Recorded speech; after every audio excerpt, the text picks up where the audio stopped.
जय Jagannath welcome to our YouTube channel. आपण मानक मोर ओडिया सम्मान परिवार को अनेक अनेक शुभेच्छा और अभिनंदन। तो आज आम नोट्रे जानवा गंगाधर मेहर विषय तो तांकर कौन दीर्घ प्रश्न उत्तर आलोचना करिया। तो गंगाधर मेहर फास्ट कौन उपक्रम जाणीना। तो गंगाधर एकाधारे थे कौन ना काव्यकार और गीति कवि राधानाथ कवि सृष्टि पाश्चात्य साहित्य प्लट खोजुंट उत्कल माटी रोपण कर। गंगाधर पाश्चात्य साहित्य पढ़ी नथिले। तांकर पुंजी थिला संस्कृत साहित्य और मध्ययुगीय ओडिया साहित्य। तेणु तांकर आदर्श होची प्राच्य साहित्यर आदर्श। तो समकालीन सामाजिक राजनैतिक सांस्कृतिक और जातीय स्थिति संघर्ष वस्तुवादी मनीष चरित्रर स्फलन जातीय जीवन संकटभ्रांत अभिमायक बोध तो राजधर्मर अवक्षय इत्यादि होईची। गंगाधर सारस्वत सृष्टि प्रेरणा तांकर काव्य कविता ओडिया साहित्य सेतेबेले थिला स्वतंत्र स्वाद और सिद्धिर कविता। गंगाधर काव्य लिखिं क्षुद्र गीति काव्य लिखिं। तो तांकर गीति कवितार अच्छी अनाबिल विभुबोध और भक्ति भावना। तो मातृभक्ति मातृभूमि और मातृभाषा प्रति और जातीय बोध हृदय नैतिकता संसारिक धार्मिकता प्रकृति प्रीति प्रीति कोटर देख फास्ट बुझीदेवा। तो ये कौन कहले ना गंगाधर मेहर। तो गंगाधर मेहर एकाधारे से कौन थिले ना काव्यकार जना जाए गीति काव्य जना जाए स्वभाव कवि गंगाधर बोली जना जाए। तो से कौन गीति कवि राधानाथ कौन करते ना काव्य सृष्टि पाश्चात्य साहित्य से कौन प्लट खोजुले। तो उत्कल माटी रोपण कर। तो प्लट खोज कौन कर ना उत्कल माटी आम माटी कौन ताको पोती जमी वृक्षटे लगे। तो गंगाधर पाश्चात्य साहित्य पढ़ी नथिले। गंगाधर कौन करते ना पाश्चात्य साहित्य पढ़ी नथिले। तांकर पुंजी थिला संस्कृत साहित्य और मध्ययुगीय ओडिया साहित्य। तो से जो कौन करते ना पाश्चात्य साहित्य सीना पढ़ी नथिले हेले तांकर पुंजी माने मंजी कौन थिला संस्कृत साहित्य और मध्ययुगीय साहित्य को नहीं कौन। तेणु तांकर आदर्श होचे प्राच्य साहित्य। ये सब साहित्य से कौन कि अध्ययन करते। तेणु तांकर आदर्श होचे प्राच्य साहित्यर आदर्श। तो समकालीन सामाजिक माने से समय कौन सामाजिक राजनीतिक घटना कौन केमती किए कौन शासन करते सांस्कृतिक से समय संस्कृति केमती भाव था। तो जातीय स्थिति संघर्ष वस्तुवाद मनीष चरित्र स्फलन जातीय जीवन संकटभ्रांति अहमिका बोध राजधर्मर अभक्षय इत्यादि इत्यादि होइछि गंगाधर सारस्वत कौन सृष्टिर प्रेरणा।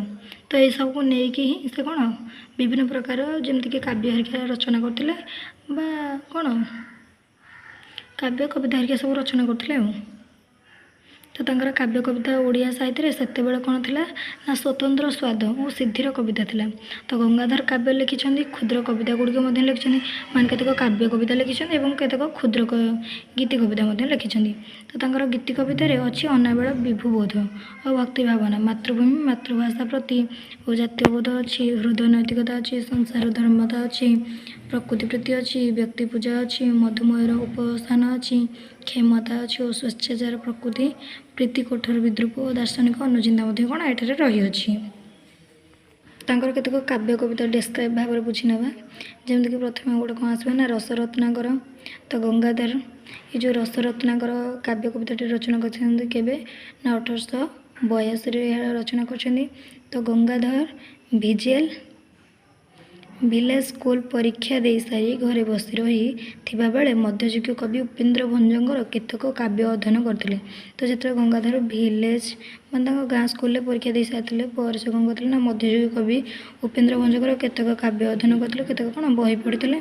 तो सही काव्य दर्श को तो नहीं से तांकर कौन रचना करते ना रसरत्नाकर काव्य रचना करते। तो यहाँ कौन ना 8टी छांद विशिष्ट होते यही काव्यर र आदि अक्षर रचित। यहाँ मैं जो रसरत्नाकर र आद्य रखिक कौन यहाँ रचना कर। तो कलसा चोखी रामकारी कैसिकी पहड़िया केदार शंकराभरण इत्यादि रागर कौन रसरत्नाकर काव्य लिखिं।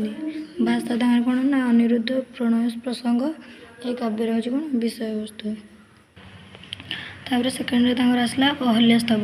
अहल्यास्तव 1892 ख्रीष्टाब्द से कौन रचना करते। यहाँ तांकर कौन ना द्वितीय रचना था। तो पाप प्रणय हेतु अभिशप्त हो प्रस्तर रूपांतरित होगला। अहल्यार श्रीराम पाद पंकज बंधना यार कौन मुख्य विषय वस्तु अटे। तो शार्दूल विक्रेडीर छंदरे रचित स्तव गीतिका अहल्यास्तव कविवर राधानाथ यह छंदर कौन लोकप्रिय आशंका प्रकाश कर गंगाधर यहाँ पर बंगलाश्री रागरे ବଦଳାଇ ଦେଇଥିଲେ।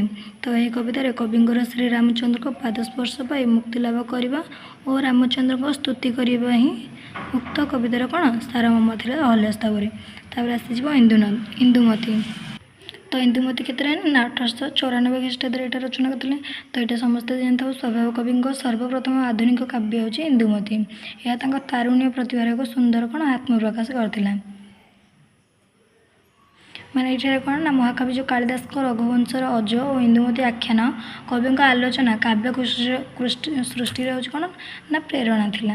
ତ କାଳିଦାସ ବିରଚିତ ରଘୁବଂଶ କାବ୍ୟର ପଞ୍ଚମ ସର୍ଗରୁ ଅଷ୍ଟମ ସର୍ଗ ପର୍ଯ୍ୟନ୍ତ ବିଷୟବସ୍ତୁକୁ ଅବଲମ୍ବନରେ ଗଙ୍ଗାଧର କ'ଣ ରଚନା କଲେ। ତ ଇନ୍ଦୁମତୀ କାବ୍ୟ ପୂର୍ବ ଭାଗ ଓ ଉତ୍ତର ଭାଗ ଏହି ଦୁଇଟି ମାର୍ଗରେ ବଙ୍ଗଳାଶ୍ରୀ ରାଗରେ ଏହି କ୍ଷୁଦ୍ର କାବ୍ୟର ରଚନା କରିଥିଲେ। ତ ବିବର୍ତ୍ତ ରାଜାଙ୍କର ରୂପସୀ ଭଙ୍ଗିନୀ ଇନ୍ଦୁମତୀଙ୍କର ସ୍ୱୟଂବର ଅଯୋଧ୍ୟାର ରାଜକୁମାର ଅଜଙ୍କୁ ପତି ରୂପେ ବରଣ କଲେ। ତ ଅନ୍ୟାନ୍ୟ ରାଜାମାନଙ୍କ ଯୁଦ୍ଧ ଓ ଅଜଙ୍କ ଦ୍ୱାରା ସମସ୍ତ ପରାଜୟ। ଅଜ ଓ ଇନ୍ଦୁମତୀଙ୍କର ଅଯୋଧ୍ୟା ଆଗମନ କନିକାଳ ପରେ ପୁତ୍ର ସନ୍ତାନ ଲାଭ ଓ ସେହି ପୁତ୍ର ଦଶରଥ ନାମରେ ପରିଚିତ। ତ ଅଜ ଓ ଇନ୍ଦୁମତୀଙ୍କର ପୁଷ୍ପୋଦୟମ ଭ୍ରମଣ ଓ ଇନ୍ଦୁମତୀ ବକ୍ଷସ୍ଥଳ ସ୍ୱର୍ଗରୁ ପୁଷ୍ପହାର ପତନ ଇନ୍ଦୁମତୀଙ୍କର ମୃତ୍ୟୁ ଓ ଅଜଙ୍କର ବିଳାପ କୁଳଗୁରୁ ବିଶିଷ୍ଟଙ୍କର ଉପଦେଶ ଓ ଅଜଙ୍କ ସାନ୍ତ୍ୱନା ଲାଭ ବିଷୟକୁ ଗଙ୍ଗାଧର କାଳିଦାସ କ'ଣ ରଘୁବଂଶ ଅବଲମ୍ବନରେ ବର୍ଣ୍ଣନା କରିଥିଲେ। ତ ନିଜସ୍ୱ କବି ପ୍ରତିଭା ବଳରେ ଏହି କାବ୍ୟକୁ କରିଛନ୍ତି କ'ଣ ରସରେ ସ୍ନିଗ୍ଧ। ତ ଏତିକିରେ ଆମର କ'ଣ ଗଙ୍ଗାଧର ମେହେରଙ୍କର ଦୀର୍ଘ ପ୍ରଶ୍ନ ଉତ୍ତର ଆଲୋଚନା ସରିଗଲା। ତ ଆଶା କରୁଛି ନୋଟ୍ଟି ଭଲ ଲାଗିଥିବ। ଯଦି ଭଲ ଲାଗିଥିବ ତାହେଲେ ଲାଇକ୍ କମେଣ୍ଟ ସେୟାର ନିଶ୍ଚିନ୍ତ ଭାବରେ କରିବେ ଏବଂ ଯେଉଁମାନେ ବି ନୂଆ କରି ଆସିଅଛନ୍ତି ସେମାନେ ନିଶ୍ଚିନ୍ତ ଭାବରେ କ'ଣ ମୋ ୟୁଟ୍ୟୁବ୍ ଚ୍ୟାନେଲକୁ ସବସ୍କ୍ରାଇବ୍ କରିଦିଅନ୍ତୁ, ଯାହାଫଳରେ କି ନୂଆ ନୂଆ ଭିଡ଼ିଓ ସର୍ବପ୍ରଥମେ ଆପଣଙ୍କ ପାଖରେ